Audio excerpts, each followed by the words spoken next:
On était en train de boire un coup dans un café avec pas mal de gens de la promo quand Nicolas Vinclair a fait irruption et nous a dit le mur est en train de tomber. Il avait dîné chez un oncle, je crois, qui travaillait à l'OTAN et il est arrivé en nous disant il faut aller porte de Brandebourg, le mur va tomber. Et je me souviens qu'on a bien ri et on lui a dit assis-toi, prends une bière parce que visiblement t'es pas à jeun, le mur va tomber, c'est ça, oui. Et si, il a été persuasif. Et donc on est passé rapidement à l'auberge de jeunesse pour récupérer un agra, les appareils photo et foncer vers la porte de Brandebourg, voilà, pour aller le plus vite possible rejoindre ce lieu où apparemment il commençait à se passer des choses. Et puis quand on est arrivé à la porte de Brandebourg, il y avait pratiquement personne, enfin pas grand monde. Il y avait quelques étudiants, quelques Allemands de l'Ouest, mais ça ressemblait pas à une manifestation de masse. On ne voyait pas trop ce qu'on était en train de faire là. Et puis au bout d'un moment, on a senti quand même une certaine fébrilité. Quelques Allemands commençaient à monter sur le mur. On se demande mais qu'est-ce qu'on fait? Et on se dit on va monter nous aussi. De toute façon, il se passe rien, personne ne nous dit rien et tout ça. Et on se met à se faire la courte échelle et on monte. Et là, c'est magique.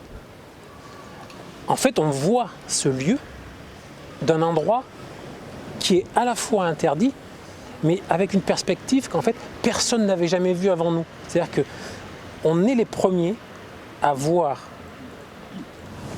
cette avenue qui traverse Berlin de ce point-là, de cet endroit-là. On voyait des soldats est-allemands, dont on avait vite compris qu'ils avaient la consigne d'être relativement pacifiques avec nous, puisque s'il avait fallu qu'ils tirent, ils l'auraient fait depuis longtemps. Et donc on n'avait pas peur du tout. On monte sur le mur clairement parce que c'est drôle. Parce que c'est drôle, parce qu'on est jeune, parce que c'est rigolo de monter sur un mur sur lequel on ne pensait évidemment pas monter. Après, quand on est reparti de la porte de Brandebourg, là il y avait des milliers de personnes, les gens affluaient de partout. Ça a été très, très rapide puisque bien évidemment l'information a circulé très vite dans Berlin-Ouest. Et ensuite, petit à petit, les gens de l'Est sont passés à l'Ouest. J'alterne entre l'excitation, la sensation du moment même, c'est-à-dire j'ai froid, j'ai chaud, j'ai peur, je suis heureuse. Avec d'autres moments où là c'est je suis étudiante à l'école de journalisme, j'ai un appareil photo planqué sous le pull, donc il faut que régulièrement je le sorte pour prendre des photos. Au tout début du rassemblement, il n'y a personne.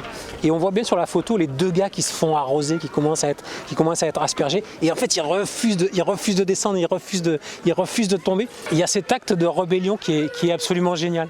Et cette balade nocturne dans cette ville mal éclairée pendant 1 heure, qui était totalement imprévue, c'est vrai, m'a beaucoup marqué, parce que d'abord, c'était vraiment complètement incroyable que des touristes qui étaient en zone ouest se retrouvent comme ça à parcourir les rues. Il y a évidemment les trabants. Bon, celles-là, elles sont prises de nuit, mais il y en a certaines où il y a des dizaines et des dizaines de trabants. On les voyait arriver à Checkpoint Charlie.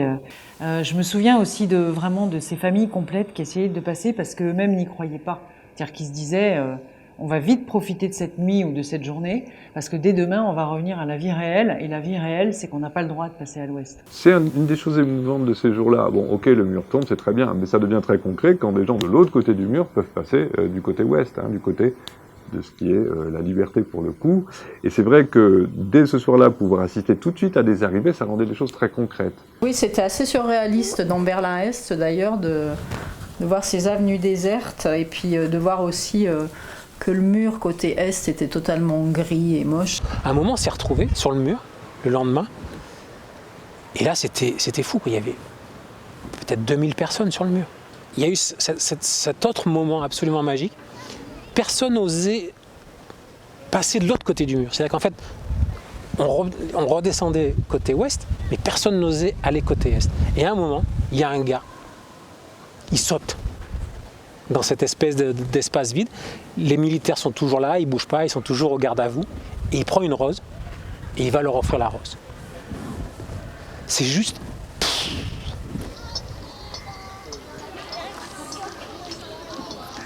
Ouais, c'est un truc qu'on n'oublie pas. Qui dit quelque chose de tout un peuple, qui dit quelque chose de... On peut vivre différemment.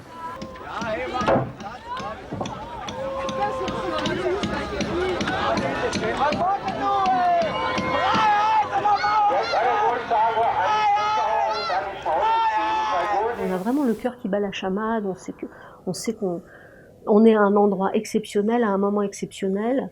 Et d'ailleurs, quand on est reparti, je me souviens très bien, le mur est tombé le 9 novembre, était un jeudi, on est reparti le dimanche de Berlin en bus, et je me souviens très bien, quand dans le bus qui nous ramenait à Lille, on se disait, sûrement dans toute notre carrière, on ne revivra pas un événement comme ça. Et je me souviens, moi, avoir appelé mes parents à l'époque et leur dire au téléphone, c'est ce qu'on est en train de vivre est historique, j'étais hystérique dans cette historique-là. On s'est senti chanceux, en fait.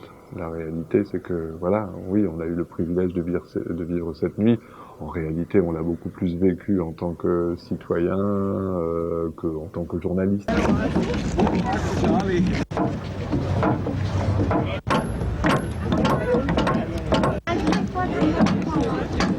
Pour finir, si vous deviez décrire en un mot ce que vous avez vécu ce soir-là.